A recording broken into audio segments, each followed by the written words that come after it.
Yo, what's up everyone? Welcome back to Bongkar Bro, your one and only racun channel audio. Tapi hari ini kita tidak akan ngebahas audio dulu, karena gue kedatangan satu produk smartwatch baru nih dari JT Indonesia yang udah punya fitur yang asik, kemudian desain yang klasik.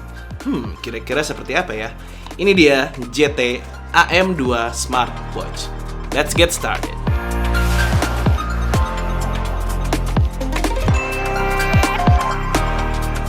Pertama kita cek dulu packaging dan kelengkapannya ya. Dari boxnya sendiri ini khas JT banget, yang didominasi oleh warna hitam dengan aksen oranye, yang somehow bikin kesannya tuh cukup premium. Dan ketika dibuka, bisa langsung kelihatan nih unit smartwatch plus silicone strapnya.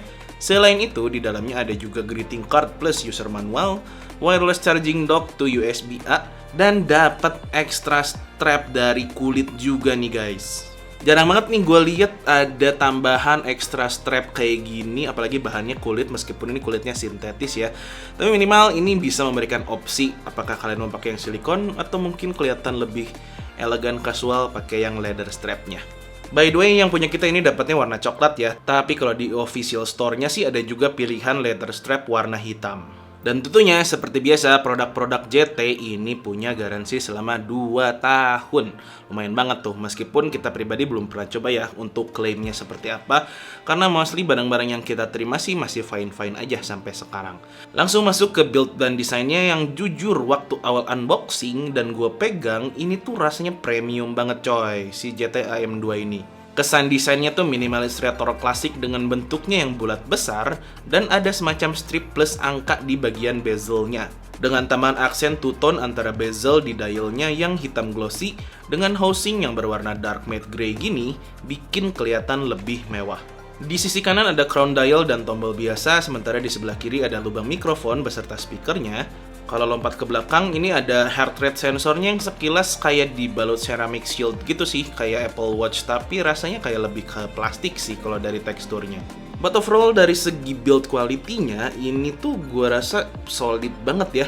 Apalagi dia juga sudah dilengkapi dengan IP68 rating, dan udah gue tes berenang selama sekitar 20 menit. Waktu itu kebetulan gue lagi workout ke kolam berenang, dan ya fine-fine aja, masih nyala-nyala aja sampai sekarang. Belum lagi waktu itu pernah kepentok pintu, kemudian jatuh ke lantai. Alhamdulillah sih tidak ditemukan goresan-goresan sejauh ini, meskipun memang hentakan dan jatuhnya tuh nggak yang terlalu tinggi dan terlalu keras ya. Untuk diameter luarnya ini di sekitar 45 mm dan bobot totalnya di sekitar 61 gram, dengan total panjang strap di sekitar 22 cm dan lebarnya di sekitar 23 mm. Yang ketika dipakai tuh kelihatan nih maskulin banget, dan masih cocok ya buat tangan yang gempal kayak gue gini, atau buat tangan yang lebih ramping kayak tangannya Bro Alit dan Bro Dani. Beralih ke strapnya, yang ini berbahan dasar silikon yang kerasa cukup tebel ya, tapi masih fleksibel banget dan elastis gitu. Sama halnya seperti yang si leather strapnya, dia elastis juga, cuma di sini kelihatan agak lebih ramping dan lebih tipis rasanya. Kedua strap ini selama pemakaian gue sih fine-fine aja, nggak bikin iritasi. Padahal kulit gue cukup agak sensitif. Dan yang gue suka, sistem quick release-nya ini gampang banget buat lepas pasang. So, kalau dari segi build and design-nya sih gue nggak ada komplain sama sekali ya. Bahkan cukup impressed gitu dengan si JT AM2 ini. Dan suka malah ya dengan tampilannya. Tapi gimana nih dengan fitur-fiturnya? Pertama kita bahas dari layarnya yang sudah menggunakan AMOLED full color touchscreen berukuran 1,43 inch dan resolusinya di 466 pixel. Dan lagi-lagi gue suka sama layar si JT AM2 ini.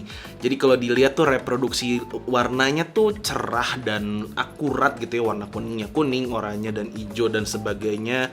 Kemudian dari segi kecerahannya juga dia cukup digunakan di indoor di sekitar 50%. Sementara kalau outdoor lagi agak mendung gitu masih bisa kelihatan jelas. Tapi kalau diterik matahari jam 12 siang itu udah mulai agak ketutupan si layarnya, kecerahannya.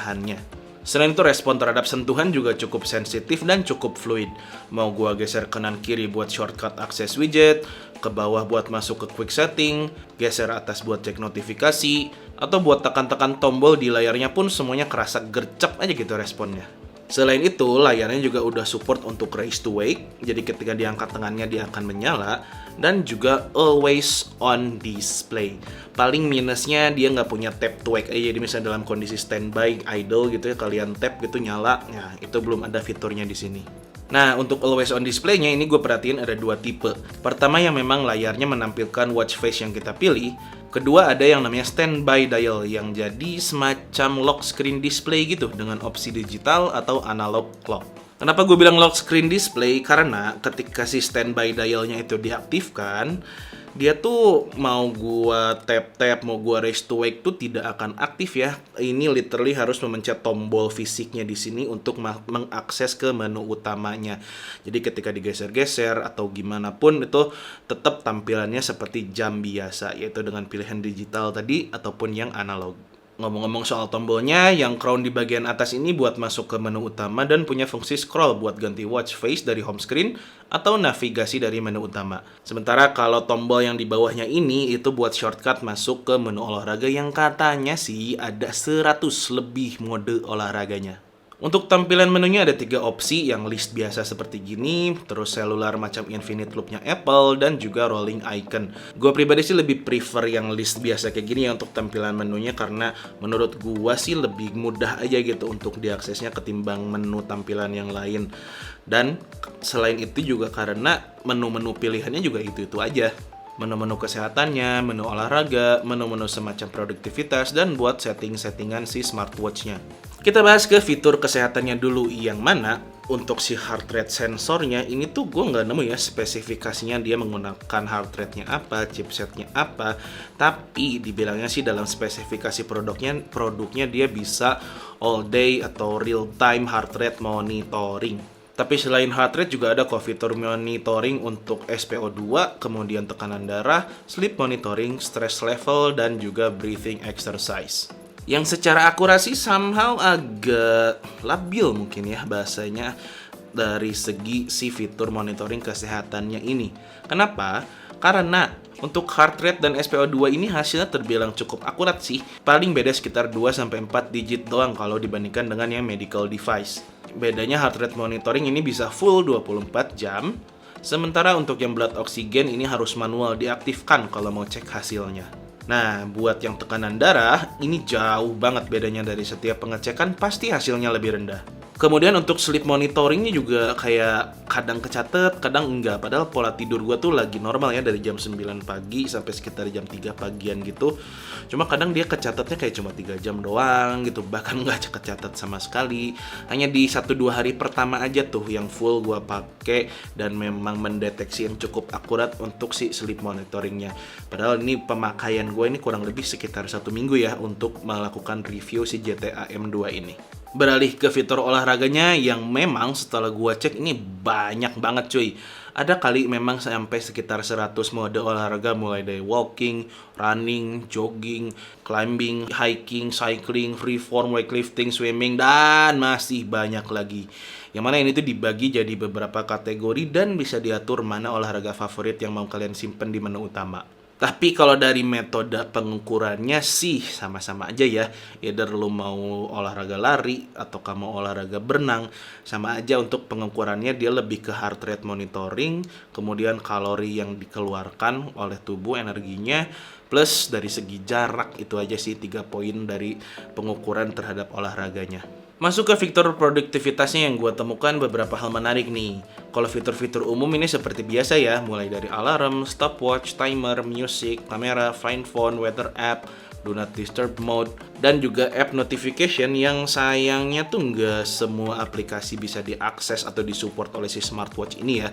Kayak third party app Grab, Shopee gitu tuh nggak nongol dari si aplikasinya, nggak dari si smartwatchnya. Nah, uniknya ini ada tambahan fitur seperti voice assistant meskipun masih tetap nyambung ke smartphone juga. Dan ada world clock nih buat cek waktu misalkan kalian lagi traveling kah, atau mungkin lagi LDR sama pasangan kalian di negeri sana, kalau ada itu pun.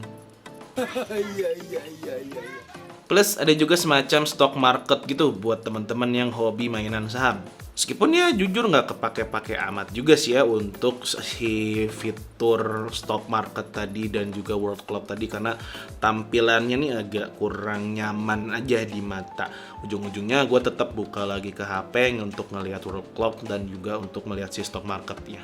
Tapi tambahan yang cukup menarik kok kalau memang teman-teman membutuhkan, dan tentunya si GT AM2 ini juga udah support untuk Bluetooth call.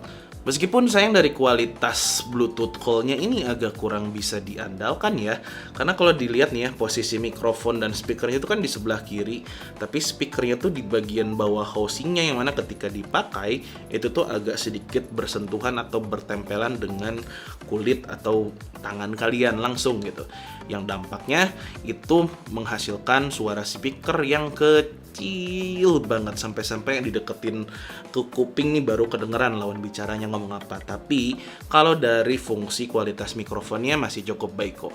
Kita langsung aja kali ya tes untuk Bluetooth call-nya seperti apa. Halo. Halo, halo. Siap. Suara gue kedengeran nggak? Kedengaran. Cek, Jelas. cek, 1, 2, cek. Kedengaran dong, jelas. Suara kamu yang kayaknya kurang jelas dan Halo. Dengeran nggak? coba suara gue di lu kayak gimana kedengerannya? Kedengaran jelas. Agak sedikit kasar sih, nggak yang halus-halus banget, tapi masih cukup. Masih cukup ya? Mhm. Ya sayangnya suara lu di gue kecil banget gitu. Oke deh, thank you ya Dan ya. Nah, dengan fitur-fitur seperti tadi, GTA M2 ini punya baterai sebesar 300 mAh yang katanya sih tahan 5-7 hari kerja. Tapi dari hasil pengetesan gua dengan kondisi ini tuh terkoneksi terus ke HP, gua pakai terus nggak lepas ya, kecuali misalnya lagi di kamar mandi, terus juga fiturnya nyala semua, heart rate monitoring 24 jam nyala, dan apalagi ya, pokoknya semua fitur gua nyalain deh, plus always on display-nya tadi dan standby dial-nya. Di kecerahan sekitar 50% itu tuh gue dapat 48-50 jam gitu, jadi hanya sekitar 2 hari plus dikit. Tapi mungkin kalau memang pemakaian teman-teman gak yang se-ekstrim gue, full fiturnya dinyalain semua gitu ya, mungkin bisa dapat sih di sekitar 5-7 hari. Tapi yang menjadi concern utama gue bukan dari battery working hours-nya, justru dari charging time-nya, yang mana ini tuh nunggunya seabad cuy rasanya tuh. Karena untuk charging time-nya dengan wireless dock-nya tadi menggunakan 5 volt adaptor 1 ampere, ini tuh membutuhkan hampir 3 jam. Rata-rata tuh gue 2,5-3 jam untuk full dari 0 sampai ke 100%. Jadi instead of wireless charging gitu ya, kayaknya akan lebih prefer dan nyaman kalau ada yang pakai pogo pin konektor gitu. Pasti akan lebih cepet. Itu aja sih terkait baterainya. Sementara untuk konektivitas, si GT AM2 ini udah dilengkapi dengan Bluetooth 5.3 dan 3.0 yang didukung dengan dedicated app bernama GT Connect yang support di iOS maupun Android. First impression gue yang kurang suka nih terhadap si GT Connect adalah ketika untuk mengakses aplikasinya. Pertama, kalian harus membuat account. Kedua, untuk location service-nya harus full dinyalakan, nggak bisa while on apps use doang gitu, dan itu buat gue agak sedikit ganggu karena mengurangi baterai dari HP. Tapi kalau dari UX-nya sendiri di dalam app lumayan lah, minimal bener di develop gitu sama tim JT, bukan yang semacam nebeng ke aplikasi orang. Fungsi pertama si aplikasi ini adalah untuk pairing ya, jadi kalian untuk menghubungkan si smartwatch ini ke smartphone kalian. Pertama, nyalakan dulu Bluetooth di device kalian, di smartphone kalian, kemudian akses masuk ke dalam aplikasinya, masuk ke tab bagian device, terus ada di bagian atas tuh bagian pairing, klik, nanti nongol semacam confirmation prompt di keduanya ya, baik di smartwatch maupun di si HP kalian, tinggal klik yes, udah deh beres pairing untuk keduanya. Setelah itu, teman-teman bisa mensinkronisasi data seperti biasa ya, untuk melihat activity summary, health and workout, terus juga data-data kesehatan lainnya. Cuma sayang kelihatan masih ada bugs gitu sih, jadi ketika sinkronisasi data dari smartwatch ke HP, kadang nggak semuanya kekirim gitu. Jadi waktu gua workout swimming itu ada data kalori yang dikeluarkan kan, tapi di aplikasinya tuh nggak kecatet. Selain itu juga bisa untuk pengaturan smartwatch-nya, mulai dari akses ke aplikasi, idle reminder, kemudian heart rate monitor setting, work clock, kemudian favorite context, dan lain-lain, sampai dengan ke update firmware yang somehow tiap kali gua coba nih gagal terus gitu loh. Nggak tahu kenapa, entah dari si smartwatch-nya, entah dari si aplikasinya. Tapi gua coba baik di iOS maupun di Android, itu keduanya masih gagal terus untuk update firmware si smartwatch GTA M2 ini. Oh ya, nggak ketinggalan juga di aplikasinya bisa untuk ganti watch face juga nih. Watch face-nya ada sekitar 50 plus pilihan, mulai dari yang desainnya lucu-lucuan, elegan, sporty, atau digital classic gitu. Dan buat selera gue pribadi sih masih cukup banyak ya yang masuk dan bisa dipakai gitu untuk desainnya. Karena gue lebih suka yang minimalis dan klasik gitu instead of yang lucu-lucuan. Tapi ya masih cukup banyak pilihan lah intinya. Selain itu juga udah support untuk custom watch face ya, pakai foto favorit kalian. Udah sih, rasanya itu aja poin-poin penting dari si GTA M2 ini yang bisa gue share di video ini. Tapi kalau teman-teman ada pertanyaan mungkin atau pengen diskusi, silahkan drop komentar kalian, dituliskan saja, insya Allah bisa kita balas kalau lagi luang. Dan seperti janji gue di awal, spill harga di akhir, kira-kira berapa nih? 1 juta? 2 juta? Nggak mungkin juga ya 2 juta. Si GTA M2 ini dibanderol di kelas mid-range dengan harga 850 ribuan.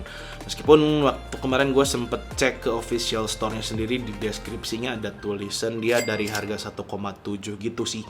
Which is kalau harga 1,7 buat gue pribadi ini udah overpriced banget ya, langsung gue skip dan lari ke brand lain aja. Tapi kalau di harganya yang masih di sekitar 850 ribu, yang udah border atas banget sih nih memang rasanya. Tapi gue pribadi masih bisa mempertimbangkan dan merekomendasikan dan mungkin membeli si produk GTA M2 ini. Terutama kalau gue memang mencari yang looks-nya bagus, maco dan maskulin gitu ya, layarnya cakep, fiturnya juga lumayan banyak, meskipun buat yang tadi kesehatan dan olahraganya nggak yang terlalu reliable banget, tapi ya oke aja gitu.